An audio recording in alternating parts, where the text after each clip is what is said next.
All right, guys, here we go. Coolest things you've ever found in your lifetime, whether you were a kid or as an adult, things that you found that belong to other people and or things of nature, natural origin, but things that you found that you at least just were like, this is cool without stealing it.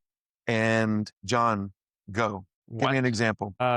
Driving down West Avenue with my dad, or actually, he was driving. I was like freaking, probably like 10 years old.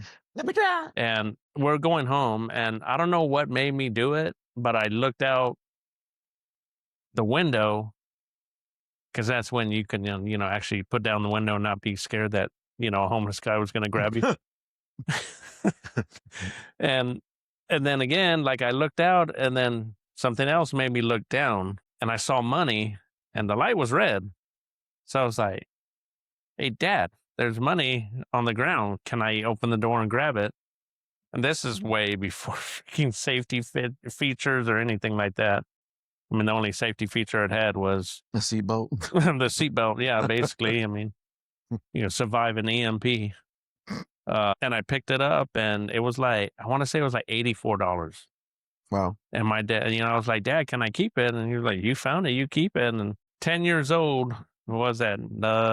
89. 89. Yeah. So, I mean, that was like $1,000 back then. So, I mean, I don't even know what I spent my money A on. lot of GI Joes. Yeah. Probably, or it was probably something like that. And Now, I grew up with you since the 6th grade, and I know that in my lifetime with you, not once, but at least twice, you've done it again. And I think one time you found it like either in a clip or it was kind of like in a wad. I remember that one, but I thought it was exactly $100. I could be wrong. it might have been. I think there was something like that. And then there was another time, but I don't know if it was like you found like a wallet. I don't know if I did or not. I think it's always been money, just the money, not something in it, or not. The money wasn't in something. It was just like not bundled up. Or I guess it was bundled up, folded or folded. Yeah, folded several times enough to give it enough weight to not blow away. Yeah, to where it wouldn't separate or anything like that. I mean, it was put in your back pocket or your pocket, and it was there for a while. And you reach in your pocket, you got it out, and that came out with it. You didn't realize it until you're 30 miles from El Paso, and you're like, hey, where's my $84? Now I remember, there's been times where I found a 50 one time, working at a store, and $100 working at a store. And both jobs were different, but both have the same policy. Like, yes, I turned it in. I didn't, cause it was like, oh, I'm on camera, but I turned it in, and what they did was they would just write your name on it. So if nobody asked or went to claim it, then after like a week, they would give it to you. Yeah. And that happened.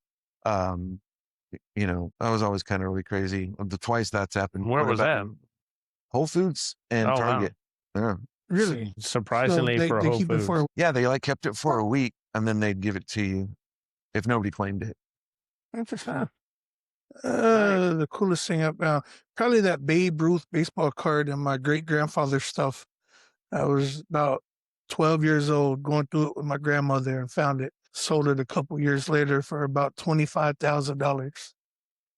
It was nice. It was one of the original ones from way back when. And did you sell it with your grandma? Or did she keep some of it? Or? No, the grandma gave it to me, and then when I got older, I sold it. Oh wow! Yeah, and it could have been worth $100 now, but he sold it. And so I don't know.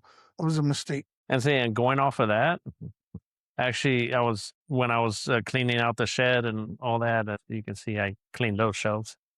I found a crate of mine that my sister had put together for me when she was cleaning up my mom's house. And it was a shoebox, fucking baseball, basketball, football. I think I showed you the other day the wrestling cards, Marvel, like Captain America, Daredevil, Spider-Man, Venom, Carnage, and they were in sleeves. Like some of them were in sleeves, like Iron Man holographic card, And I was like, wow, I can't even. I was like, I had these, and I started going through like Muggsy Bogues, Manute Bol, freaking Akeem Olajuwon. Man, you had some good ones. Like it was. I mean, there was at least like several hundred cards. Wow. And I even had some, I'll show you a picture. Miss Elizabeth. Do you remember her from wrestling or no? Macho She's like Man's wife. the first lady. Uh-huh. Well, I showed them, I had a couple cards, and I don't know if it's real. It could be fake. But they had Miss Elizabeth signature on it. Uh-huh. And both cards had it. It was two different, I think it was two different ones, and both of them had it. And both of them looked real similar in the autograph. Signature, but they looked also But it enough to was- be different too. Yeah, kind of. Like slightly off. But I was like, well, I mean, you know, you're signing a lot of things. You might be off a little bit. But I mean, I'd have to investigate even more. I had a couple Marvel cards, like a Doom card that had an autograph on it. So look, if you want to look some of them up, this app, I got an downloaded. I forgot what app it was. that one right there, you can look that up, and that's pretty accurate on the prices. To where you go to the store, they'll tell you about. But I same mean, thing. I looked up one. I think it was a Carnage, and that thing was like $15. Oh. And I was like, I probably bought that pack for like, well, back then it was in the '90s, early '90s. So $1. yeah, I was like, oh man, I was like, it was just amazing. Like I was like, damn, I had all these cards, and they're in pretty mint condition, even being out. And I was like, damn. I mean, all the characters that we hear of now, Hawkeye, freaking Sabretooth, Wolverine. That's cool. You guys found those. I've got right now. I have a Travis Hunter card, his rookie card for $750. There you go. Hang on to that bad boy. And then there's a Babe Ruth autograph playing card that's worth, I think it said like $2,500 right now at the house. But and you can send them off to PSA, which is like the leader in analyzing, grading the card. Yeah. You know, and they put them in like not a sleeve, but they put them in a container to where it's, I mean, it ain't gonna get destroyed. Yeah. And but I was looking at how much, and I want to say it was like $80 per card. Yeah, to get and I was like, audited. No, I was like, I'll just go to one of these shops around town and you know, ask like, hey, is this worth anything? And I mean, they're probably gonna lowball me, you know, just like a pawn shop would. But I was like, man, I wonder if any of these basketball cards, because I know I had some Jordans, I know I had some Robinsons. Yeah. So I wonder, I have to find those. I haven't found those yet, but I know I have like a 9 and 9 on each side, like Robinson and Jordan. So I'm hoping I can find those, and those are actually worth something. But yeah, I mean, there's a lot of money in that sports cards or what's the other one? The Pokemon cards and stuff. There's a lot of cash to be made. But you weren't ever really into cards, were you? Garbage Pail Kids? Comic books, anything like that? Yeah, I mean, I had all the cards in the early 90s. Yeah, Garbage Pail Kids and all that. Yeah, cards were fun. Yeah. Well, the coolest thing I found was a gun. An 1892 Winchester rifle. 1892, 94 one. I think it was 94. I think 94. And the cool thing is that for those listening, that particular rifle, that Winchester, they stopped making that exact model the year 1930. They stopped making that model in 1930. And so when you chase the serial number back, that's where it also came back to. Not only was it that model, but it was of that year that it was minted. Like the model was. Oh, really? That the gun was from the 1800s. Yeah. And I was like 6 years old, 7 years old, and I was creaking with the scout camp, Boy Scouts, Cub Scouts, whatever, and Weeblos. Yeah, Weeblos. I was a Weeblos, and they let us all run out when we got there, and all the dads were setting up the tents and getting the fire ready, and I think there was about 10 kids, and so it was groups of 2. So like, you 2 go run off, you run off, then we'll basically ring the dinner bell or yell at you to come back down. So we were all restless from the 2-hour drive up there to Pikes Creek. And then, so we all ran out and ran, and all the kids went like flat level. And I dragged this poor kid with me up through the trees, up this incline, like, you know, like up a hill and through tree woods. And, you know, I'm sure he was like, "Aw." And, where are you taking me? So we get like all the way to the top. and this is like clearing. It was beautiful. And the sun was setting. And I remember that. It was an early childhood memory. And he was like, I'm scared. All right, let's go back down. And so we're going back down, but now like it was arduous going up there as a little kid, because I remember like we were tiny. So like our legs were like knee deep in the leaves, the foliage, because it was like October. And so now going down, it's kind of like the weight of gravity is like kind of throwing you down as a little kid. And so you have to like use your heel to like pump the brakes as you go down, but you're still knee deep in like dead leaves and like, and anyway, long story short, at one point I just hit something, my foot caught something, and it was like, and I flipped over and I landed on the ground, but it was at an incline. So I started to roll like just a little bit, and I got up and I was like, what was that? And the little boy that I was with, like stayed where I tripped. And so I walked back up to him and I looked at the area that I had like gotten all the stuff popped up out of the ground from when I tripped over whatever. And I tripped over that rifle, that Winchester, and I uprooted it.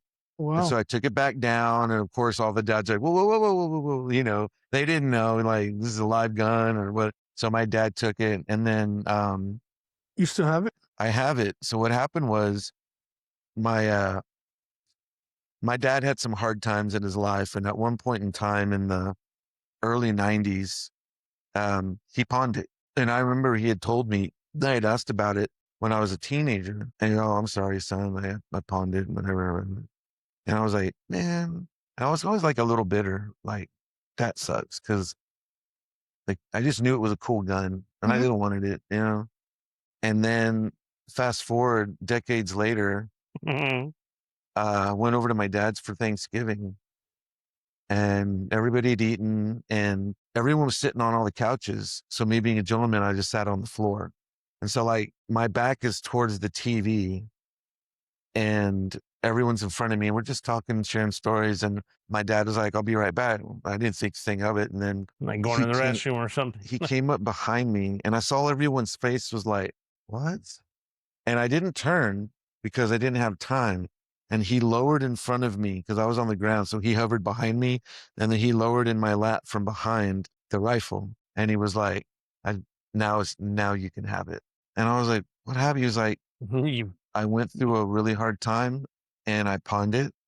And it took everything in that moment after to make sure I got that gun back. And I got it back and I've been keeping it for you ever since. I was like, you forgot a lot of times to get it to me, but I'm going to take it now. And then me and John nerded out when I showed him, and it was like, that's when we checked the serial number. We're like, what? Well, I was thinking we should take it to a gun shop. Like, well, I mean, maybe even I would say maybe like the smaller one, not like that Made in America. Yeah. Up 281 by, was it 1863? Like there, I mean, it's a small shop, probably a little bit bigger than this. And you were priceless. Well, yeah, I mean, you could go and be like, hey, or you can take it to an artist and be like, hey, you know, I'd take it to a smaller one just because they might know more. Hey, there's that small one right there by Willie's, right there on 281 also. Right there, as you come out of Willie's, kind of catty corner right over there in that shopping center, there's a gun shop there. Real small, about the size of this. You can take it there. But yeah, I mean, one day we can go. I mean, I have a soft case. I mean, we'd probably carry it, borrow one of those, and I'm pretty sure he won't notice it. So, but yeah, that's probably the coolest thing I found. I mean, I found like, obviously, I collect fossils and rock, and I have found petrified wood. Yeah, and I found some amazing pieces. So naturally, in the natural found stuff, I found some really sweet stuff. Yeah. I found, actually, I still have so if you don't know, like woolly rhinoceroses actually lived in like Texas after the sea had like sunk down towards Corpus, after the dinosaurs. And they had two horns. Okay. A lot of the species had the big one, like a regular rhino, but then they had like a little smaller one, like above it, like closer to the eyes. And I found the bridge, half of a bridge, petrified. Oh, wow. Fossilized, I should say. of a rhino bridge. And I found that in Austin. That was pretty cool. That was cool. Naturally found. That to me was probably one of the cooler things. I was in Alamo Heights one time in a creek right there by the quarry. Mm-hmm. And it was so weird. Again, here we go. If you listen to the previous episode, clean your creek, San Antonio, even in Alamo Heights, it's dirty. So I'm walking in this creek. And of course I get to this part where it's stagnant with a tire and a fridge. And I'm talking like up the incline, up the cliff are multi-million-dollar homes and their backyards. And yards away is a creek full of just trash from 281, that area. Probably after the flooding and stuff that's happened. I get it. So anyway, I wanted to keep going. So instead of turning around and getting to the street, I was like, I'm just going to go on the embankment and walk the embankment around the stagnant part. And then I'll wind up back where I can walk again. Yeah. Well, it kept getting where I couldn't. And so I had to keep climbing up this like little cliff wall. Right. Uh-oh. And I got to a part where it was like really hard to scale it, but I made myself do it. And when I got to the top, it was like this weird little, it was almost like it had been cut out of the clay, was this little seating area. And someone had carved this rock, not a rock, but clay into like a seat. Wow. And so, but it was just small enough to sit on. Mm-hmm.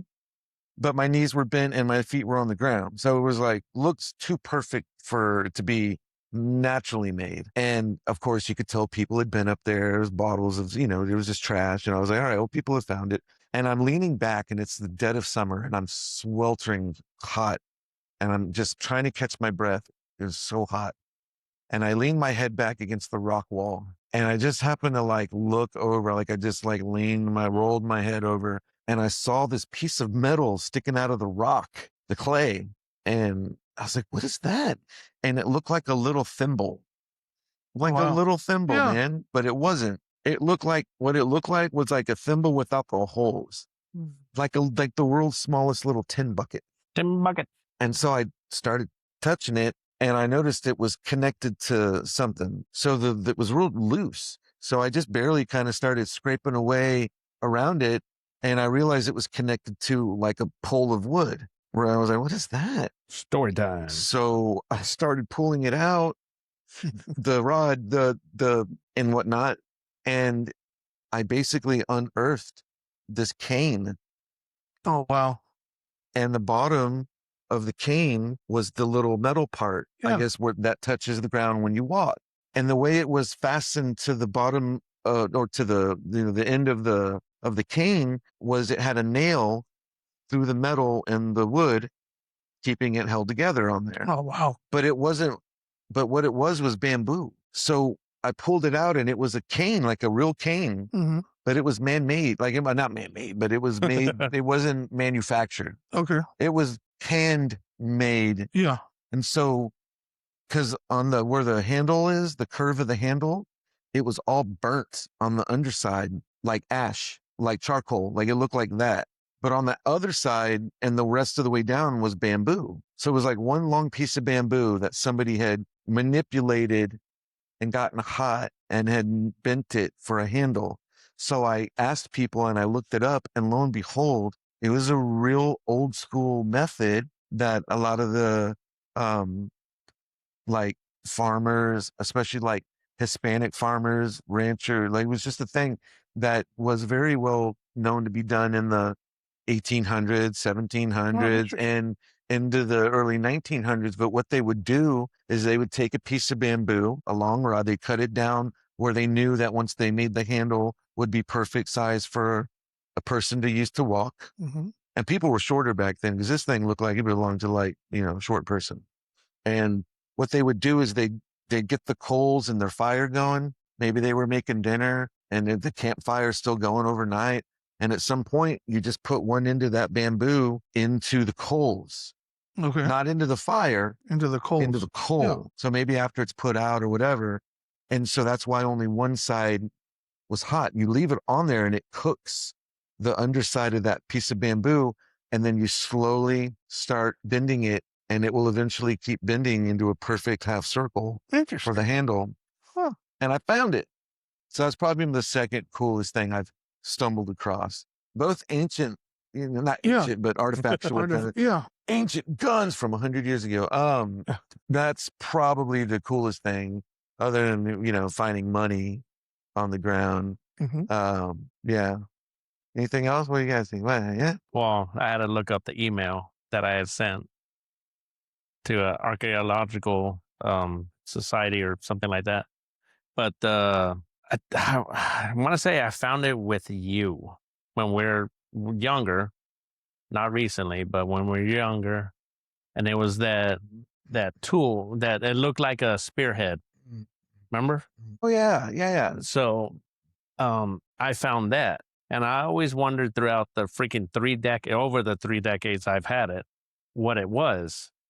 And I always thought, I was like, well, I mean, when you grab it, when you hold it in your hand, your thumb, like there's a little, what is it, like indentation to where your thumb fits, and then all your fingers fit into it.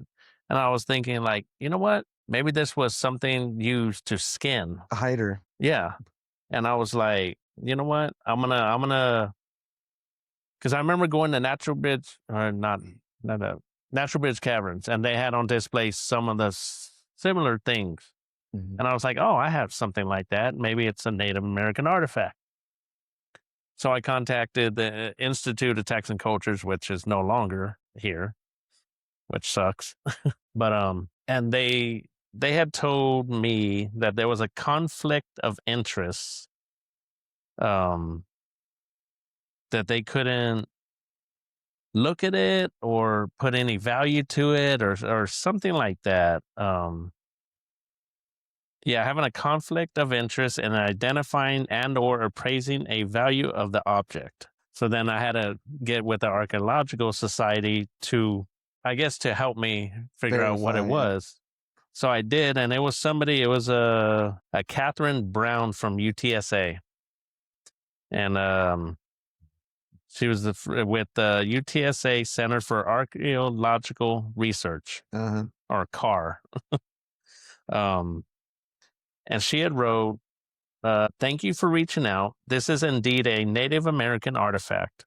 It is a facially or something worked chert tool that may have also been used as a core (parent material for cutting flakes that would be used for cutting meat and skinning hide. The material appears to be local Edwards chert and is commonly found in stream beds and limestone escarpments.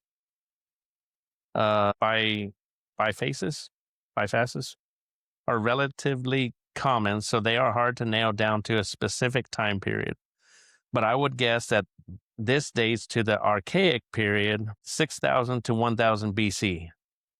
And that was pretty much it. So I was like, wow, like something that's that old. Yeah, man. I mean, of course, I have to take it. Like, I'd have to take it in for them to actually see. But I had sent them pictures, measurements, the whole nine, and just for her to be like, I was like, wow. Yeah. Like, but I know you really can't sell that stuff, right? You can't sell like fossils or no, you can or the Native American stuff. You can't and you shouldn't do Native American. No. A lot of it's looked down upon. Yeah. It's frowned upon, and you can get in trouble for it in some aspects. Yeah. A lot of people just don't even want to go there.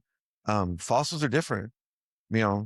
Now you shouldn't advertise like I found this fossil at a state park, because they tell you from the get-go, you can't take anything from a state park. Of course, everybody does, but you don't want to advertise that you did either. I'm not going to lie. I mean, I know I found a nice piece of petrified wood, but I mean, it was only the size of my hand. But of course, I mean, I was like, well, I gotta. One of my old bosses had arrowheads and fossils hanging all over his wall. We got into a financial bind one time, and he sold half of them. He got a lot of money for them, a lot, up around $500,000 for the ones that he sold. It was a lot of money. But he had frames all over his wall. You walk into his hallway, frames of arrowheads and stuff going down the hallway. Get into his front room. He had a picture of him and his wife, their kids, and then everything else was all arrowheads and fossils and stuff and frames and I was like, now, like this guy, because that's all he was in the oil field, so everywhere he went, he was able to find something. So yeah, that's probably the most fascinating thing that I found. Man, that was 4 years ago. Good times. Cool topic. All right. Can't wait till the next episode. Bum, bum, bum. Boom, boom, boom, boom.